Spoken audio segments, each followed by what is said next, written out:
Luiz Inácio Lula da Silva é um criminoso condenado, que chegou a ser apontado pela justiça como o chefe da maior quadrilha que saqueou os cofres públicos em todos os tempos, não apenas no Brasil, talvez até mesmo em todo o mundo. Bom, apesar disso, ele teve os seus processos anulados, o que, ao contrário dos petistas e esquerdistas costumam dizer, não o torna inocente. Juridicamente, ele é apenas, no momento, não culpado, ou seja, como os processos foram anulados e devem voltar para a justiça, ele, até que se prove o contrário, é não culpado. E essa manobra proporcionou a ele a oportunidade de concorrer novamente à presidência da República. Bom, nós sabemos que esses processos da Lava Jato, que levaram Lula à cadeia por 500 dias, provavelmente não vão levá-lo mais a lugar nenhum, pois com certeza terão seus prazos prescritos, principalmente devido à sua idade. Mas ainda existe uma chance de Lula ser condenado e até mesmo se tornar inelegível. Afinal de contas, como eu já falei aqui, Lula não é inocente e existem caminhões de provas contra ele. Uma dessas provas são os 14 bilhões de reais que foram identificados pela Lava Jato, sendo 4 bilhões já recuperados e 10 bilhões identificados no exterior e aguardando retornarem para o Brasil. Mas os problemas de Lula não acabam por aí. Assim como o chefão do crime organizado nos Estados Unidos, Al Capone, Lula pode ser preso por sonegação fiscal. Antes de contar essa história para vocês aqui, como sempre, eu quero pedir o seu apoio para que nós possamos continuar produzindo vídeos aqui todos os dias. E para nos ajudar é bastante simples, basta você fazer 3 coisas. A primeira é curtir esse vídeo agora mesmo. A segunda é compartilhar com todos os seus amigos. E a terceira é deixar o seu comentário aqui embaixo. Pode ser a sua opinião sobre o nosso canal, alguma sugestão de melhoria ou até mesmo de temas para serem tratados aqui. Ou mesmo, me conta aí de que cidade e estado você está nos assistindo. Isso é muito importante, tanto para nós conhecermos você melhor, como também para impulsionar os nossos vídeos para que eles cheguem a mais pessoas. Afinal de contas, além das perseguições que nós temos da mídia de esquerda e também do judiciário, agora nós temos que lutar contra os algoritmos das redes sociais. Então eu conto com a sua ajuda e vamos lá, vou explicar um pouquinho melhor para vocês essa história toda. Para isso, eu vou ler aqui um pouquinho da história do Al Capone, né? E qualquer semelhança não é mera coincidência. Alphonse Gabriel Al Capone foi um homem de negócios e gangster italo-americano que liderou um grupo criminoso que geria diversas atividades criminosas, como apostas, agiotagem, prostituição e principalmente comércio e contrabando de bebidas durante a Lei Seca, que vigorou nos Estados Unidos nas décadas de 20 e 30. Cofundador do Chicago Outfit, que no seu tempo foi o maior expoente da máfia americana no meio oeste dos Estados Unidos, é considerado por muitos como o maior gangster da história americana. Bom, vou fazer um parênteses aqui, né? Al Capone passaria muita vergonha perto de Lula, né? Apesar de suas extensas atividades criminosas, Capone conseguiu evadir as autoridades por muitos anos, principalmente devido à corrupção e ao controle que exercia nas regiões controladas por sua facção criminosa. Foi só em 1931 que ele foi encarcerado por evasão fiscal e condenado a 11 anos de prisão. Na cadeia, sua saúde foi se deteriorando, especialmente devido à sífilis, e após 8 anos atrás das grades, foi solto. Capone faleceu em janeiro de 47 após uma parada cardíaca. Bom, por que eu estou utilizando aqui o exemplo de Al Capone? Porque na época ele era um criminoso extremamente perigoso, importante, líder de um grupo criminoso que cometia diversos crimes e que também tinha muita influência, principalmente na política e no judiciário. Durante muitos anos ele ficou impune, porém acabou sendo preso justamente por sonegação fiscal. E agora nós vamos ver essas notícias aqui. Receita acusa Lula de cometer crimes de sonegação, fraude e conluio. A Procuradoria-Geral da Fazenda Nacional cobra do ex-presidente 1,2 bilhão de reais em impostos por propina recebida de empreiteiras. Mas não é só isso. Eu vou mostrar para vocês aqui que existem outros crimes ainda relacionados ao Instituto Lula, que pioram ainda mais a situação do ex-presidiário. Bom, mas além disso, ainda existe a situação de que o crime de sonegação de impostos é julgado em instâncias diferentes dos crimes que a Lava Jato julgava. Ou seja, as anulações das condenações de Lula na Lava Jato não anulam os crimes de sonegação fiscal dele. E é aí que ele pode ser pego da mesma forma que Al Capone também foi. Então eu vou mostrar para vocês aqui a matéria da Veja e a gente vai explicar um pouquinho melhor cada passo dela, né? Basicamente o que acontece aqui, olha. Ao considerar que o ex-juiz Sérgio Moro agiu com parcialidade, o Supremo Tribunal Federal anulou as duas condenações que havia contra Lula e abriu caminho para que o ex-presidente voltasse com força à cena política. Ao contrário do que se propaga, porém, a justiça não inocentou o petista das acusações de corrupção e lavagem de dinheiro.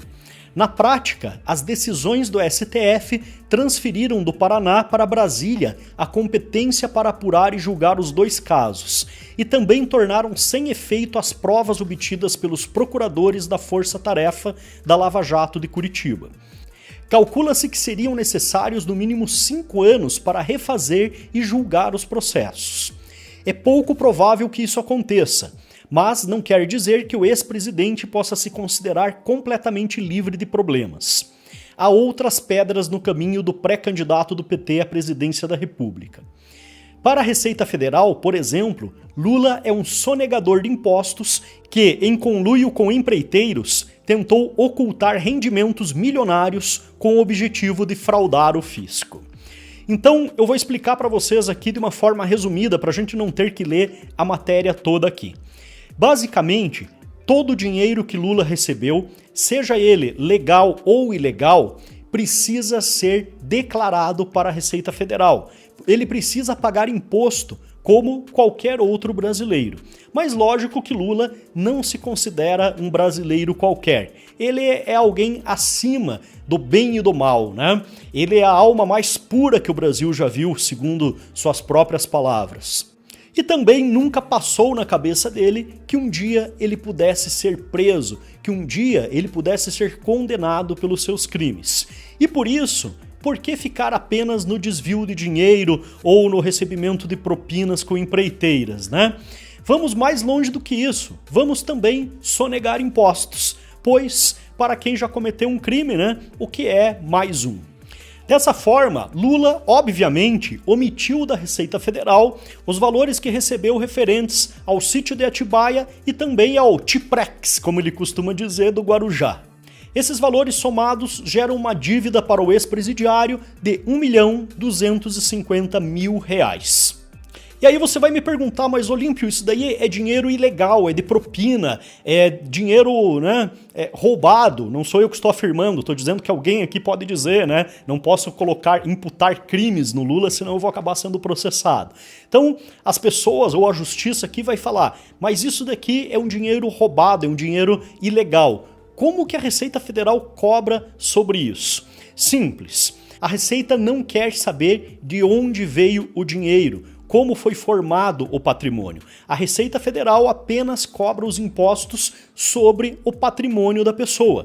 Então, se você comprou um carro, se você comprou uma mansão, se você, né, tem R$ 1 milhão, R$ 10 milhões no banco, a Receita quer única e exclusivamente que você pague os impostos sobre esse patrimônio.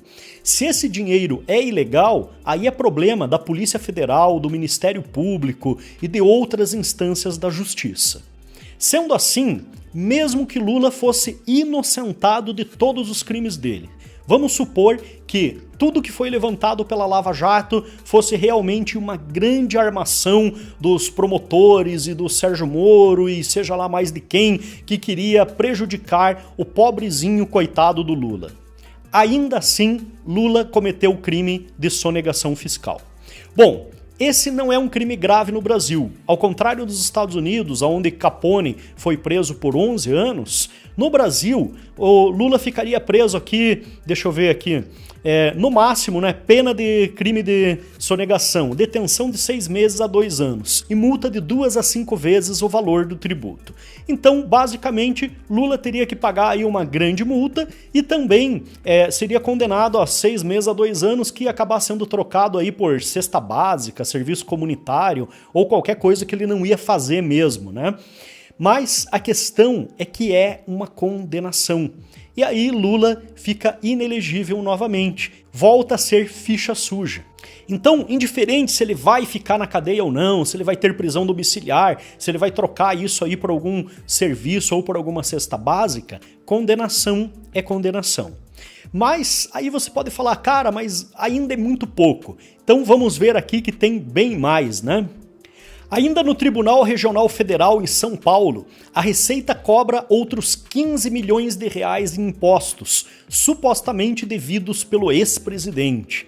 Os auditores apuram que, ao deixar o governo, Lula se instalou na sede do instituto que leva o seu nome, recebeu doações de empresários, montou uma firma de palestras que lhe rendeu 27 milhões de reais e, de novo, não recolheu os tributos devidos. E nessa matéria aqui também da Veja, que fala especificamente sobre essa dívida do Instituto Lula, e aqui afirma inclusive serem 18 milhões e não 15 milhões, diz o seguinte: o Instituto Lula não foi alvo de perseguição da Receita Federal, conforme o ex-presidente da República insiste em dizer. A autuação ocorreu, segundo a Receita Federal, porque Lula criou seu instituto como associação civil para fins não econômicos, isento de imposto de renda sobre pessoa jurídica e a contribuição sobre o lucro líquido, 2 impostos que toda empresa é obrigada a pagar. Então, nada impede de Lula receber dinheiro das supostas palestras e também doações das empreiteiras, não é mesmo? Desde que ele fizesse isso de forma legal. E para isso, ele precisaria apenas montar uma empresa de palestras e prestar contas dos seus rendimentos para a Receita Federal. Mas é óbvio que ele não fez isso, né? Para que pagar imposto? A Receita constatou que o Instituto não cumpriu os requisitos legais. Entre as irregularidades identificadas pela Receita, destacou-se o desvio de recursos do Instituto Lula em benefício pessoal do ex-presidente e de sua empresa de palestras, caracterizando o que a Receita chama de confusão patrimonial e operacional. Ou seja, o ex-presidente da República usou uma instituição sem fins lucrativos para ficar milionário sem pagar impostos. Em 2018, o ex-presidente declarou, junto ao Tribunal Superior Eleitoral, um patrimônio pessoal de 7,9 milhões de reais, um aumento de 389% em relação à declaração de 2006, quando se elegeu o presidente pela primeira vez. Segundo a Receita, as palestras contratadas no período relativo à autuação foram tratadas no âmbito do Instituto Lula, tendo o ex-presidente da República utilizado a estrutura do Instituto Lula, além de seus funcionários e seus próprios diretores, para dar suporte à sua atividade profissional remunerada. O que isso tudo quer dizer? A partir de quando você cria um instituto, que é uma organização social sem fins lucrativos, você deveria utilizar todo o dinheiro arrecadado para ações sociais. Por exemplo, ele poderia fazer palestras gratuitas, eventos, direcionar esse dinheiro para o combate à fome, por exemplo, que ele tanto defendeu, para o fim da pobreza, mas nunca para rendimentos pessoais. E foi isso que Lula fez. Enganou a Receita, enganou o povo, enganou o governo. E agora tenta enganar novamente a Justiça. Porém, ele não está mais nas mãos do Supremo Tribunal Federal. E aqui nós temos uma citação do ex-secretário da Receita, Everardo Maciel, onde ele diz o seguinte: a decisão do Supremo que anulou as sentenças que condenaram Lula por corrupção não interfere nas ações de cobranças de dívidas fiscais do ex-presidente. Segundo ele, são assuntos distintos que tramitam em instâncias que não se confundem. Agora veja essa frase do Everardo Maciel. mesmo que um ladrão seja perdoado num processo criminal, mesmo que eventualmente o crime tenha prescrito, o fruto do roubo tem de ser taxado. A questão tributária tem a ver com o acréscimo patrimonial.